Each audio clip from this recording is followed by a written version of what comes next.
হেদায়েতের দাওয়াত নিয়ে চট্টগ্রাম গিয়েছিলাম, আজকে কুমিল্লায় এসেছি। এখানেও বিভিন্ন রাজনৈতিক দলের যারা নেতৃবৃন্দ উপস্থিত হয়েছেন, আপনাদের প্রতি আমাদের কোনো ক্ষোভ নাই। ছোট ভাই হিসাবে, সন্তান হিসাবে আপনাদের কাছে একটা আবেদন, প্লিজ যারা এই যে কুমিল্লার বাস স্টেশনগুলোতে চাঁদাবাজি করে, সিএনজি স্টেশনে চাঁদাবাজি হয়, মেডিকেলে চাঁদাবাজি হয়, আল্লাহর রাস্তে আপনারা এগুলা বন্ধ করেন। এবং কুমিল্লায় আমরা শুনেছি অনেক জায়গায় ছোট ছোট কিছু গডফাদার আছে এবং এরা নিত্য নৈমিত্তিকভাবে খুন করে বেড়ায়।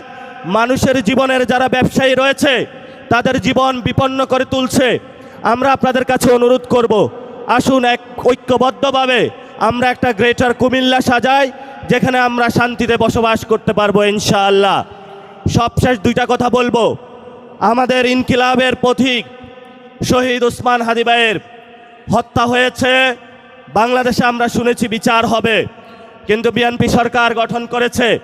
আমরা প্রধানমন্ত্রী তারেক রহমানকে অনুরোধ করব যে আপনি এই বিচার যে প্রক্রিয়া রয়েছে সেটা দ্রুত উদ্যোগ নিন। বাংলাদেশের সারা তরুণ সমাজ অপেক্ষায় আছে, আমরা রাজপথে নামতে প্রস্তুত আছি, কিন্তু আপনাদেরকে সময় দিচ্ছি। আপনারা বলেছিলেন ঈদের পরে আন্দোলন, ঈদের পরে আন্দোলন। আমরা এটা বলবো না যে ঈদের পরে আমরা নামবো। আমরা যেদিন নামবো সেদিন শহীদ ওসমান হাদি ভাইয়ের হত্যাকাণ্ডের বিচার বুঝে নিয়ে ইনশাআল্লাহ মাঠ থেকে বিদায় হব ইনশাআল্লাহ। আমাদেরকে বলা হয়েছিল আমাদের তিনটা এজেন্ডা ছিল, সংস্কার, বিচার, আরেকটি হলো নির্বাচন। নির্বাচন হয়েছে, আপনারা যেভাবে হোক ক্ষমতায় গিয়েছেন, তাহলে এখন সংস্কারের কি হবে? আমরা সবাই ভোট কেন্দ্রে গিয়েছিলাম, গণভোটে হাঁকে জয়যুক্ত করে বাংলাদেশের মানুষ দিয়েছিল। সংস্কারকে ব্যাহত করার প্রচেষ্টা চলছে। আল্লাহর রাস্তে আপনারা জনগণ যে ম্যান্ডেট দিয়েছে সংস্কারের পক্ষে, জনগণের বিরুদ্ধে যাবেন না। যদি জনগণের বিরুদ্ধে যান সেটা শহীদ জিয়ার আদর্শ হতে পারে না, বেগম খালেদা জিয়ার আদর্শ হতে পারে না কোনোভাবেই।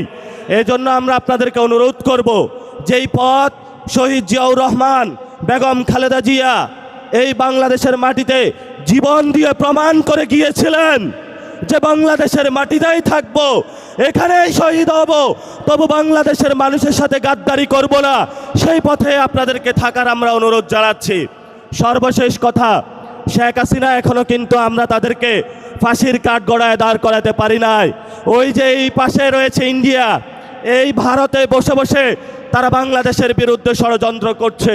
আমরা প্রধানমন্ত্রীকে অনুরোধ জানাবো, নির্বাচন হয়েছে, এখন বিচারের উদ্যোগ নিন। আপনাকেই তো শেখ হাসিনা এখানে বাংলাদেশে অনেক